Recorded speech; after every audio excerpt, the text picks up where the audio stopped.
Well, welcome to this edition of the Don Cherry Grapevine podcast. I'm here with Cindy, Dad, and Dell's at the controls. Well, Dad, it's all set for the semifinals. Some pretty crazy games over the past weekend. We'll talk about our betting schedule. Don't ever bet the way I bet. Well, you came pretty close. We'll talk about MyBookie in a couple of minutes, but we came pretty close to winning some big money. But I think people want to hear in Canada here what your thoughts on the Vancouver Canucks Las Vegas Golden Knights series. You know, it's funny thing is a lot of people are saying, how can Vancouver win the night before and look so bad in that game? And I'll tell you why. 11 players never played in the playoffs before. And Travis Green knew it. And when you're just happy to be there.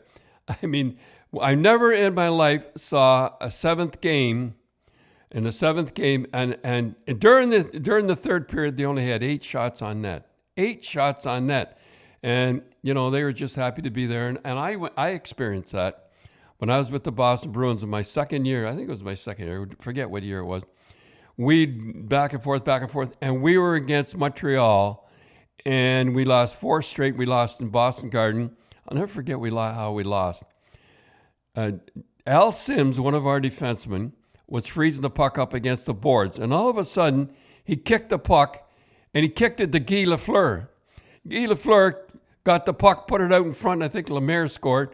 So I saw to him after the game, I said, Al, can I ask you a question? Why would you, when you were freezing the puck, why would you kick it away? And he says, well, the referee said kick it. I said, yeah, but did you have to kick it to Guy Lafleur? Anyhow, I know how they feel. They were just happy to be there. They had 11 guys that never been in the playoffs before, but 8 shots on net. Oh, it was unbelievable. That's all. I think the final shots were 34-14, and I think that was pretty generous for Vancouver. The guy he jumped a few in there, but okay, Kim. All right, give me the stats. Well, we were looking at the goalie Thatcher Demko. He came in. I love that Demko. I think he might let Marston go if Demko looked pretty good. If he wants a lot of money. Yeah, well, because they don't have a lot of cap space, so they got to go. But I think the final shots were like 169 to 273 for Vegas. So Vegas was almost averaging 40 shots a game. Yeah, I mean Vegas they looked pretty good. So I got to ask you a question. You saw the Reeves hit, and he got a 1-game suspension. What do you think? The funny thing is about that one, Scott Stevens, he made the Hall of Fame. He used to do. You couldn't believe some of the hits he had. But if you people don't know, you should go on Twitter or something and see some of the hits he did. He'd be banned for life.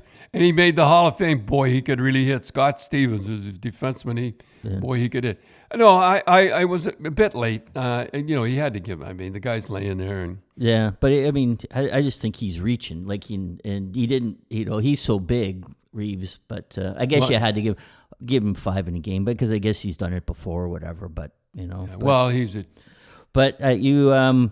So you were saying now they have a bit of a goalie issue. They got Markstrom, who's got Demko looked pretty good, and in Demko, but you just wonder if he's just. It depends on how much money he wants. If he wants to bet the farm, get the farm on it, and he'd be a nice guy that Leafs pick up. Would be nice, but we're jumping around a little bit here. But talking about Leafs, a lot of people early on were talking that maybe the Leafs were going to get Allen because they said Frederik Andersen's on his way out, according to a bunch of things. But Montreal picked him up. Boy, oh boy, what they got? $14 million tied up in.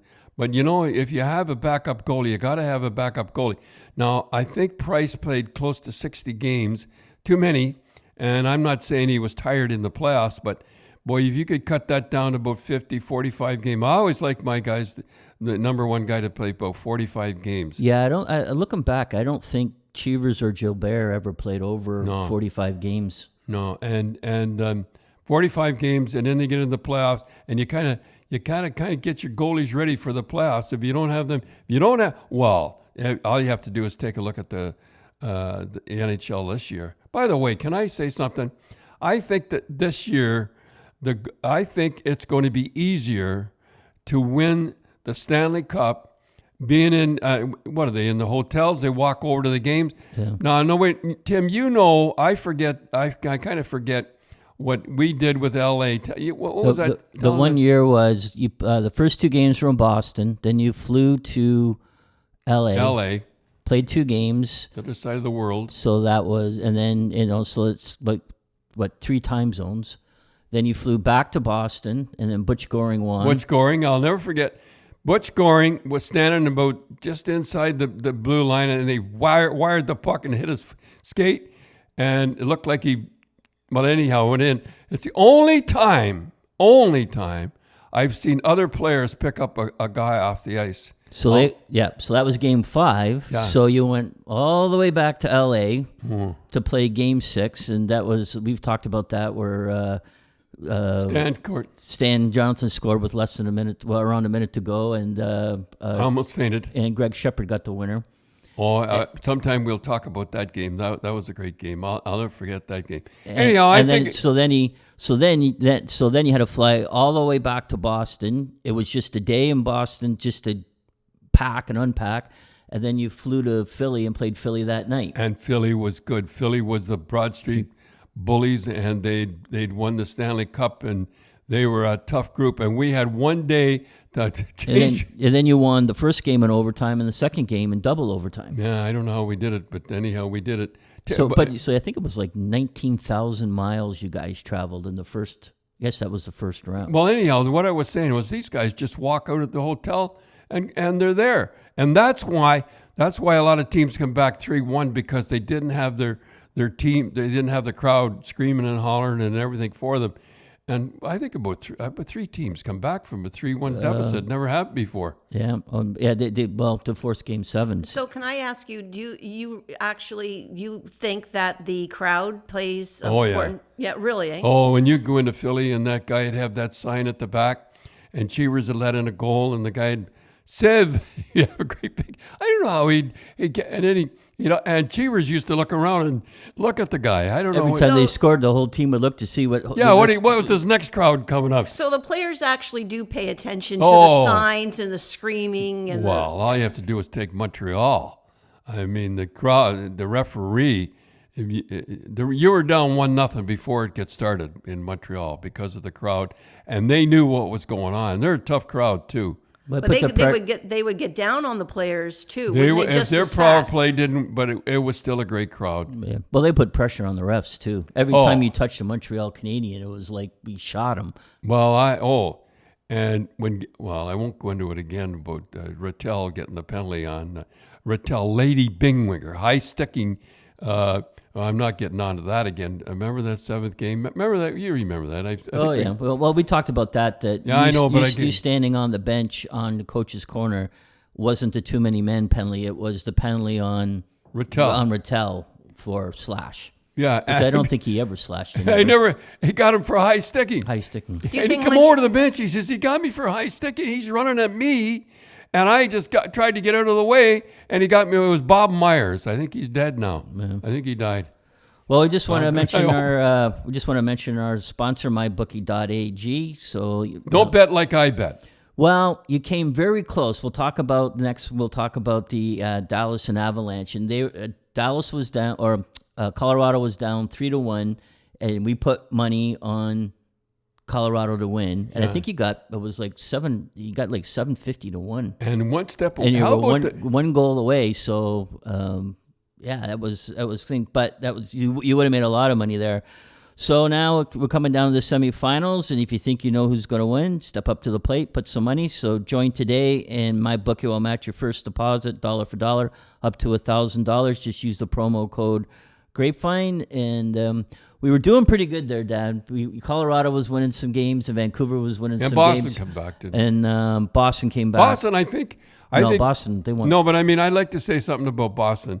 I like the way that the guys are playing and the whole deal, but I think Boston got stiffed. And I can tell you why they got stiffed. Here they worked 63 games last year. They were first place overall, and they ended up 4th.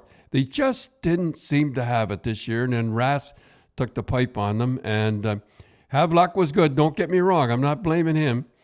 And but it just didn't seem to happen. Well, you've always been thing. You like 1 through 16. You don't like the whole splitting everything up because the Boston was number 1 all season.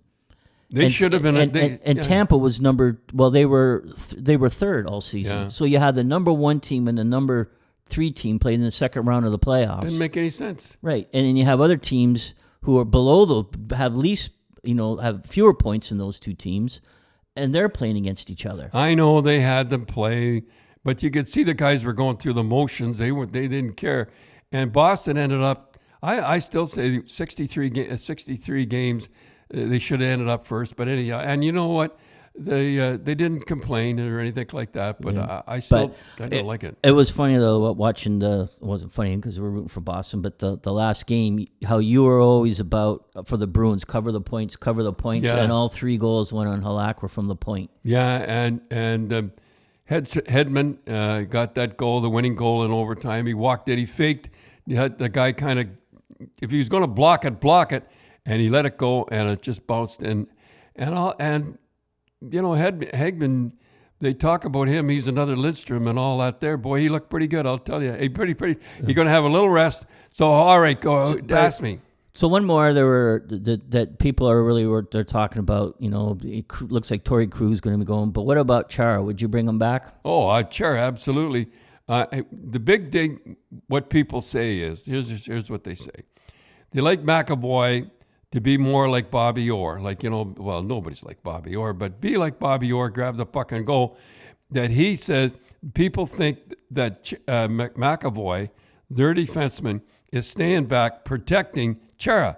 Chara doesn't need any protecting. If that's the way they feel, they should take McAvoy and put him on with somebody else. Chara would be back. How old is he now? 44, something like that. He is in terrific shape. And he's okay in my book. I'd have him back. I'd love to have him back. Why? I'd love to have him in Colorado.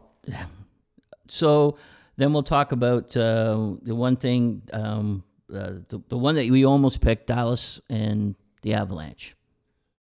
Oh yeah, well, isn't it funny? They kept putting the camera on McAvoy. I'm talking McKinnon. And he says, wait a minute, I'm setting the records here. I'm getting goals. I get 4 points in one game. And he had 25 points in 15 games. It was plus 13. And he's sitting there and said, wait a minute. And then they put it on Kadri too. And they kept putting them back on, putting the camera on them. And Kadri said, wait a minute, I get 5 games winners and I'm not. But how about the guy that got the winner? Tim, talk about him. Kiva Ranta, I believe that's how you say his name. From Finland. Wasn't drafted. Wasn't even supposed to play. The backup. Gagliano got hurt, and they were nice goals. They were. Oh, there was no tip-ins, and that winner, I'll tell you, boy, he knew what he was doing. He just drifted in front of the net and fed out. I think it was Ben. Who fed him? No, I think it was a defenseman. I forget who it was. That put it out right on his stick and bing bang. But it reminded me of that goal was just like the goal. What I wish was a goal was, and when we were playing in Game 7 in the semifinals in overtime, the one that Lemaire what's his name, Lambert scored the winner. Terry Donnie Marcotte, I think, had the puck. The corner. It was the same play, back behind the net. To Terry out in front, and Terry shot the puck. And we all thought it was in. But what happened there is, now that we're into it, is Dryden was so big. He was about 6'3", 6'4", and on his knees if he had been in the net when that guy scored, it would have hit his shoulder. Now, and you know, I saw Dryden, you know, a long time later, and I said, you were looking back in the corner and it hit your shoulder. You'd have just been one of those guys, coach that won the Stanley Cup. You'd been not. And anyway, but you're right. That was the goal, and we're all on the bench. We thought we got the winner. Got the winner, but it's just one of those things. Hudobin, the goalie for Dallas, and when you're watching that game, because I'm rooting for Colorado, because actually we would have won a lot of money if they won. I didn't know that. Yeah. Well, just again because you bet. When they're down 3-1, you know the odds switch, so you had big odds. One shot away, eh? Well, yeah, but remember when Hudobin made that save on Kadri Kadri had an open net in the backhand, and you go, stuff like that just seems to come back to haunt you. When something happens like that, and Kadri didn't miss it, he good shot, the karma or something's coming back. And here's this little guy from Finland. What, he got a hat trick one game, didn't he? No, that was his first game. That was his first. No, I think he played 1 or 2 games, but that was his first playoff game. Just a little guy, and Cogliano got hurt. They had to put him in. They had to fill in, and he's zipping in the goals, and that was a beauty goal, boy. I'll tell you, in top corner, he knew what he was doing. Man, one thing about just go back to the Islanders and the Flyers. Talking about goaltenders, they put that Thomas Greiss in, and he'd only played 1 game. Barry Trotz is doing the right. He's pulling the right, doing the right thing. Yeah, that's a lot of pressure. If he goes in and gets blown out, everybody's going to blame him. Somehow, Barry Trotz knew that Philly, they were tired or something. They. You know what reminded me? Just again, we're just kind of rambling here a little bit on that game. Was I forget the Flyer defenseman? He blocked a shot right on his knee, and he went down. He couldn't get up. Yeah. And you told the story that you broke your kneecap, and you didn't realize it. I broke my kneecap. This is a true story. I know people are listening, but I broke my kneecap, and I didn't know I broke my kneecap. I knew it would hurt, and when I take a guy into the boards, and I knew it would hurt, but. So the next year, I was in Rochester, and Dr. Lordy, I never forgot the guy's name, Dr. Lordy. They did it right. They had, I hurt my knee or something. And he says, when did you break your kneecap? And I said, I never broke my kneecap. He says, you broke your kneecap right in half. And he showed me the x-ray. I had broken Spokane. I had broken my kneecap right in half and never missed a game. I never missed a practice, to tell you the truth. And, that's the way it was back then. You even broke it with all that cotton batting or did you put the cotton batting No, I always afterwards? had cotton batting. And I know I tell the players today to put cotton batting in, and they look at me as if I'm nuts. But you used to be able to sell cotton batting in the drugstores, and it was wrapped in purple like it was wrapped. And it used to be, and everybody used to use, and I look at the shin pads of the guys now, and they sweat, and it gets hard inside. Right. And when you fall, it's hard. Yep. When Bobby Orr had cotton batting, he used to put a layer in every time, and you're going to say, yeah, Bobby Orr with his knees. But if he didn't have that cotton batting, and I remember one time Frosty Forrestal, the assistant trainer, thought he lost that one piece of that went in there, and it was, but he finally found it. And Bobby used to have his knees like that, and that's the only thing that kept him going. And I try to tell the parents out there, the shin pads are as hard as rocks because the sweat and in there. Just take the cotton batting and put in there, and you fall on it. Yeah, and I imagine the hit I must have had to break that kneecap, and I did, and I wasn't wearing cotton. Do you kind of remember? Was it a shot or? I don't remember. You don't remember? I remember I heard it. And I don't remember when just put some ice on it. It's good. Well, after every game, I remember after every game, every hockey game in Rochester, that was the routine that you used to put your leg up on the hammock, and I would get Mom's beautiful tea towels and put ice in them. Remember, they were all going to say, smash the ice. You all had holes in them. And you used to ice your knees practically after every game. Well, we used to block shots, all the time, and I remember, now that I'm going, I'll tell you one story, is that Doc, I forget the guy's name, Tony something. He was with Mally's Restaurant, and he had a great party going on. And I knew I should have gone home and put ice on I had a Charlie horse, and so I saw everybody's in, and Rose was all dressed up and everything. So I said, well, I'll just go and stand. So I stood, it was pretty good. Then I got in the car, and I drove home. Well, in the car, my leg, I don't know what happened with my leg, but the Charlie horse came through. Now, Rose gets out of the car. I can't get out of the car. I can't bring my left leg back, to get out of the car. So I'm thinking, well, what do I do? I can't sit in here all night. I can't crawl over because it's a console and the thing. So Rose thinks I'm nuts. I said, no, I can't get her. How much did you have to drink? That's what people. Yeah, I had a lot. So anyhow, so what I did was I had a nice suit on and the whole deal.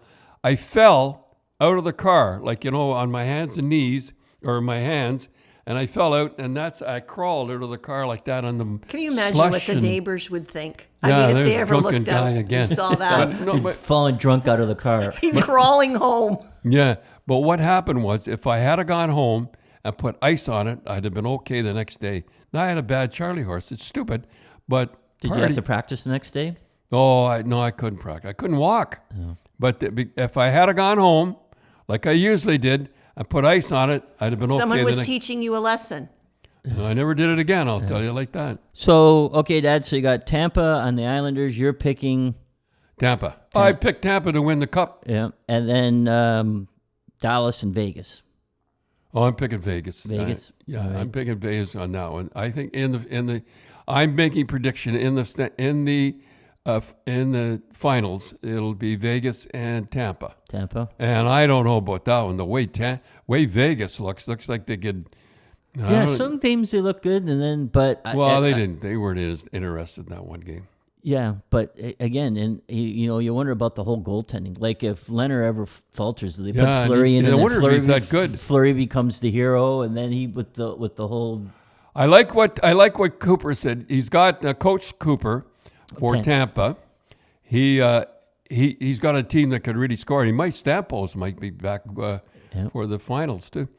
And he says it's not what you put in, it's what you keep out to win, and it's so true. Well, you believed that when you were coaching, too. You didn't worry too much what the guys did in the other guys' end. But in your end... I'm going to tell the guys how to score goals. That's right. But, boy, they better do what they're told in their own end. The only time I ever hollered on the bench is when guys would be coming, they break out.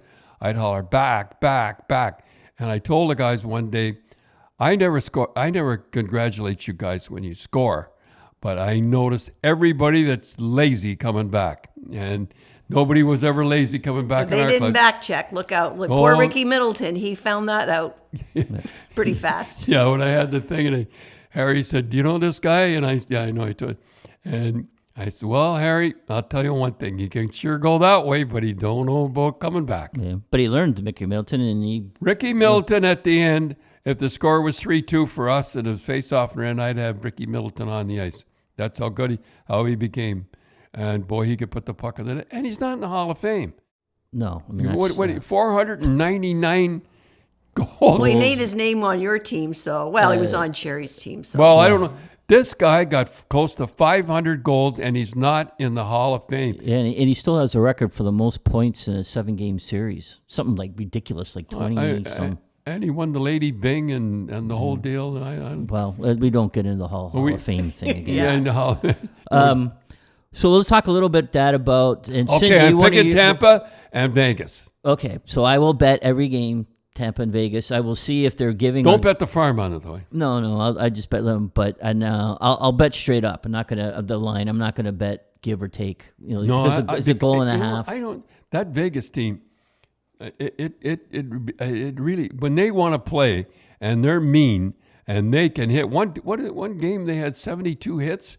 I mean, they are a tough team to play against. Yeah, and I think my team, the team that I picked at the beginning of the year was Colorado, but I just think they had too many injuries. Yeah, they had 4 guys out. Well, they're two goalies. They're two goalies. Hutchinson played okay, and you kind I can't knock him. And then Lagnaskon, their captain, was out, and then their two of their top defensemen are out. Yeah, you just can't get over.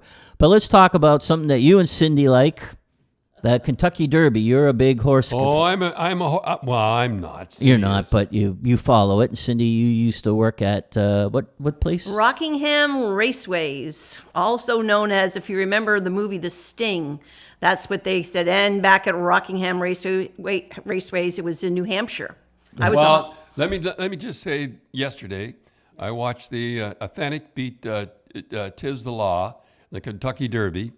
And Tiz the Law, I follow it pretty close, was a 3-5 favorite. And Authentic, coming down the turn. And nobody there really seemed funny. But boy, I didn't see it. Nobody in the stands. Nobody in the stands. And so, Cindy, tell us and Northern Dancer. We're going to talk a little later, but tell us a few stories about when you were a hot walker. You were like Ronnie Turcotte. He started out as a hot walker. They're the lowest. They're the lowest person at the racetrack on the backtrack, that's for sure. Well, and tell everything. us a few stories. Well, everyone knows Jerry Cheevers was into horses. He has race horses. You know that very well. And so I was going to school for a vet tech, and I didn't know horses too well. So he says, "Well, why don't you work?" No, I talked to him. Oh, you talked to him? Oh, okay. You got me the job, as with most of my summer jobs. Well, I said, Cindy, he said, well, okay, go ahead. And you know what? It was a real learning experience being on a racetrack. That is for sure. And as I said, the hot walkers, and my claim to fame, Dad, was that I hot walked Royal Ski. A big horse, like he was Seattle Slew and on in all his day. He was the star of the racetrack, you know, and boy was he smart. He was a cut above. You could tell even just hot walking him, he was a cut above the rest of the horses in his smartness and all. And his groom was. Well, give us an example. Well, for instance, when you're hot walking, you walk around the barn 3 times, and at the 3rd turn, you let them have water. And all the horses are, when they get off the track, oh, you just can't believe how thirsty they are. But you can't let them drink, or they'll get bloated and as much as they want. Do they know when they're going into races? Oh, do they ever know? You can tell a horse even before when they work them in the morning and a light workout before that night or that afternoon. They know they're going to race. Of course, it does help when you're pumping them full. In those days, it was the 70s when you're pumping them full of a lot of stuff too. But anyway, we won't get into that right now. But Royal Ski, you know what? He knew what the 3rd turn was. He would go around, and I would go around and I'd see if he wanted to take a drink of water on the 1st turn, and nope, he wouldn't. And on the 2nd turn, nope. I said, you can have some water. Do the other horses, would they? Oh, they would just pull for that water, and you can't let them drink. And Royal Ski, and you're only supposed to let them have 3 gulps. 1, 2, just 3 gulps, or they drink the whole bucket, and once again, they get bloated. And he was great. He only would go on the 3rd turn with 3 gulps and then start walking away. And then you have to clean their hooves when you go into the stable, into their stall. And so you try to teach them, they want to get in their stall because there's food and everything in there. And you have to clean their hooves. And he would only go halfway in. You could clean his front feet, and then he'd go a little bit in, then you could do his back feet. Like, he was such a gentleman. And I said to the groom, I said, is that you teaching him all that? He goes, nah, he's just a smart horse. He goes, they just know. So are there dumb horses? Oh, they're dumb horses. They are really dumb horses. Hey, tell the story again. I never forgot this. It really does for hockey about Timothy. And your name is Timothy. So I was sort of interested in the horse. Well, I Timothy. think if you really want to know about the horses, you can go to the trainers. But if you really want, and this is if you're going to bet on horses, if you know the grooms, everybody knows, the hot walkers and the grooms really know what's going on in the track. And they were training this horse it was Jerry's horse, and they would work him in the afternoon, or in the mornings, I should say, and they would let him go. They would, and during the race too, they would let him get for a 2nd spot. And then they had him 3rd spot, for the race, because they were building up the odds. They were holding him back to get the odds going, right? And even in working him in the morning, they would hold him back and not let him go. So did we tell this story before? And then they were putting up his odds really high. And they were going to let him win. And when they let him go, there was nothing there, and the groom. But you talked to the trainer in the morning, didn't you? I talked to the groom, and I said, "Hey, today's Tim's big day. He's going to win big." And he goes, "Nah, he's not going to win." And I says, well, "Holy smokes!" I says, "Jerry, and there's a lot of people coming to the track. All the whole Bruin team. They're putting big money on this horse. No, he's not going to win." He goes, he doesn't know what it's like winning. He goes, they've held him back too long. Oh, is that right, eh? Yep. And so I went home that afternoon because I didn't work I worked the whole day. I was there at 4 a.m. And you're getting all, you and Mom. And he goes, well, bring a lot of bucks, big bucks. And me too. I was betting money on it. You were betting money. And I go, nah, he's not going to win. Well, Mom, of course, perked. What do you mean he's not going to win? And I said, nah, he's not going to win today. And I'm like, that's it. We're not putting any money on him. That's it. We're not doing it. Dad goes, I have to put money on him. If I don't put money for him to win, they'll know that I know something. And he goes, was she ever angry? And you know what? I will never forget what you said to me. You said, Cindy, he goes, I won't even say his name. Do you like the trainer? I says, oh, he's a great guy. I really like him. He goes, don't tell anybody what you told me, because that makes the trainer look bad. No, it wasn't the trainer. Did you say it was his walker? Or the trainer trained. Oh. The trainer. It was the trainer's fault. It was the trainer's fault for training the horse, that he didn't let him win before. Didn't know that the horse is you're not supposed to have all the horses ahead of you all the time. And he says, so keep your mouth shut about the trainer and don't tell anyone else, or Jerry will fire him. And we all lost. And he all lost money, and that was it. But I remember you saying that when you were talking about racing. You said that the people on the track, they don't know who's going to win, but they know who's not going to win. Oh, for sure. You can tell the horse. Like you'd say, I would go around and say, isn't that horse racing today? Yeah, look at him. And you knew, well, forget it. And, and he's the favorite to win.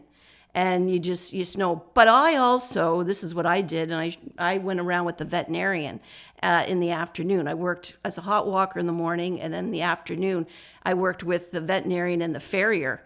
And we got the horses up for the games. What's the farrier? The blacksmith. The blacksmith. Oh. He's the secret. You mean I don't know what's going on and I'm betting all these money? You have no it is so set. It is so set of what's I'm not saying not the Kentucky Derby or anything. But you pretty well have a good idea if you're in the back. You know what I remember about you is, as I remember, you parked. I remember we had a 74 Monte Carlo, yes. Greatest car.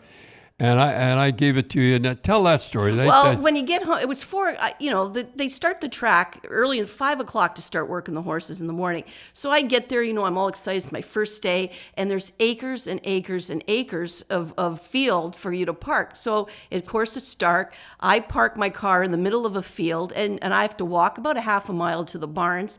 And who's driving, of course, is Jerry. Of course, Jerry, being an owner, he can park right beside the barn. So he goes, Cindy, he goes, come on, I'll give you a ride. Oh, okay, I'm all excited. It's dark.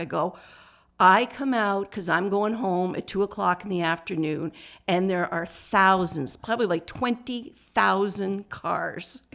And I have no idea where my car is. So now I have to go all the way back to the barn, and I'm going to be sitting there till late at night, till everyone leaves, so I can find my car. Oh, is that what happened? Well, when I think of the 74 Monte Carlo, I think of you it was white too. It was white. So the guys, I came back to the barn, and I was not crying, but I was sort of upset because I was pretty tired. They go, what's the matter? And I go, oh, nothing. And they finally get out of me. So the whole barn went, what does it look like? What's the big old white Monte Carlo? And you know what? They found it.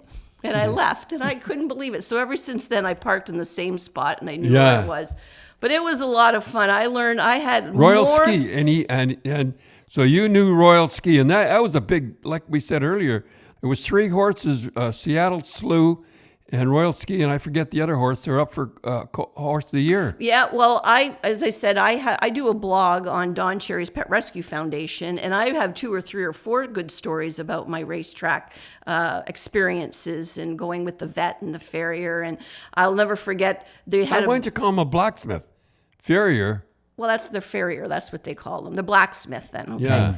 And I remember if you held the horse while he's working on their feet, you get an extra. He gives you an extra $2 because it was $1 for every horse that you hot walked. I got $1, and because there was a lot of I have to say the homeless and people and the bums. That you just did it for the experience. Yeah, I just did it for so.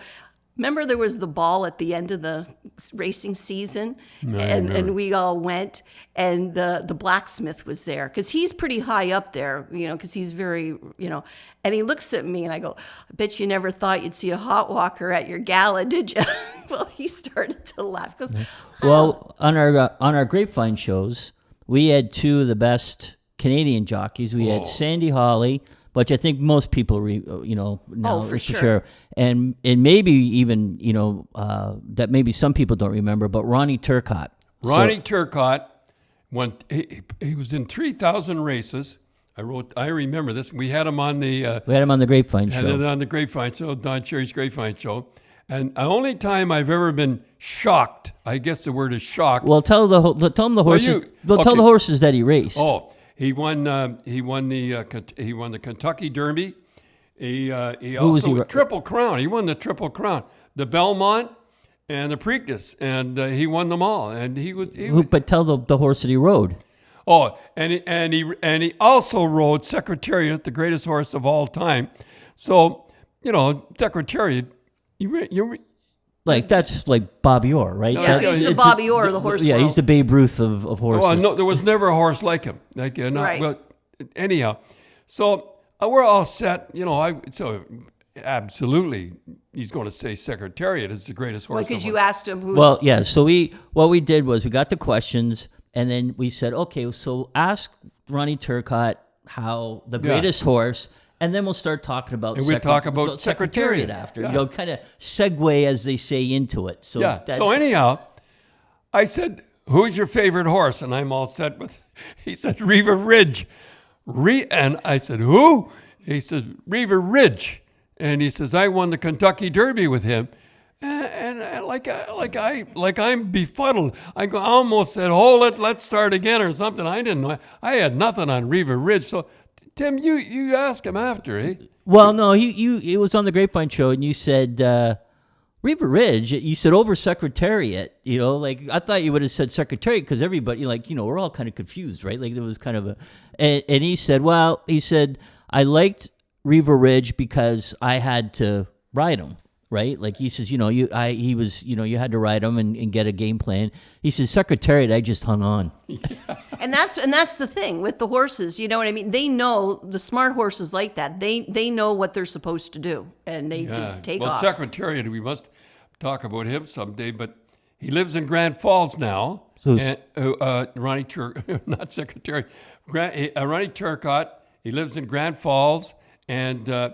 He's sort of like he's paraplegic. He was in a bad fall, and he I think he broke his back, right? And he was in a wheelchair. And he was in a wheelchair. How do you say that? Paraplegic. Anyhow, he's he goes to banquets. He does banquets and stuff, and then raises money for jockeys that are hurt and stuff like that, which I think is great. Ronnie Turcotte. A lot of people don't know about Ronnie Turcotte.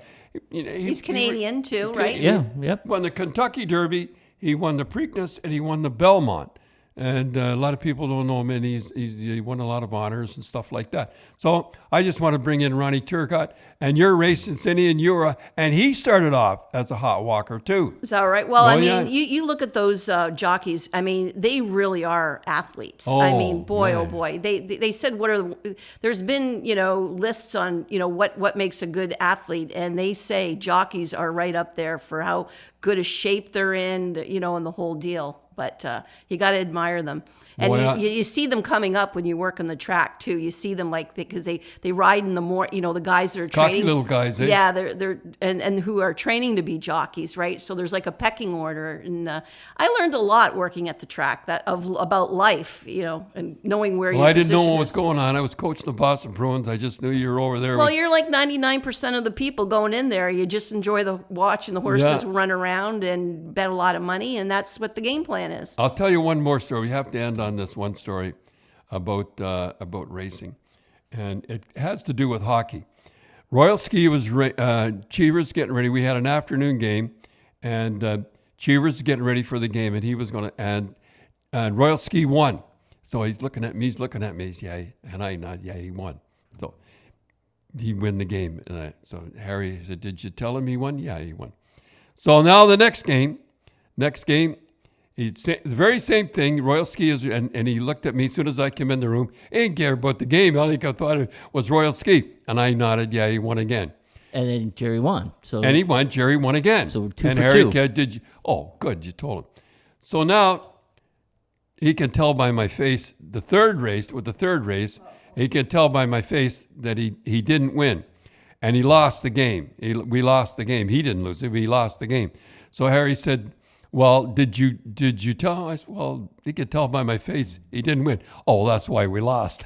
He didn't say we won, But when we lost, it was my fault again. Anyhow, I think that's about all, Tim. We're getting pretty near to the end here. Yeah, we always we're going to talk about baseball stuff. I don't know. Oh, I love baseball. I am a baseball fan.